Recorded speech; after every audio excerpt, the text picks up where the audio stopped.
وضع روحی همه انسان‌ها اینطور است که تا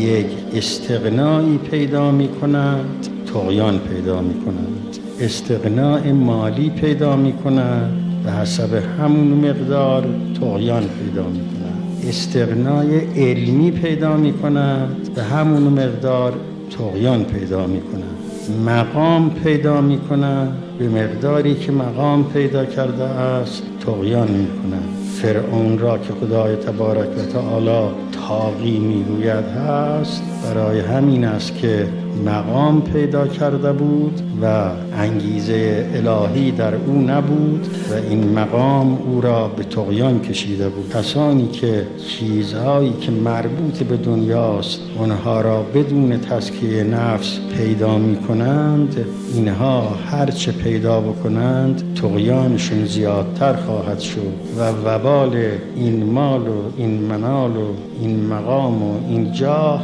و این مسند از چیزهایی است که موجب گرفتاری های انسان است در اینجا و بیشتر در آنجا. انگیزه بعثت این است که ما را از این طغیان ها نجات دهد و ما تزکیه کنیم خودمون را و نفوس خودمون را از این ظلمات نجات بدیم.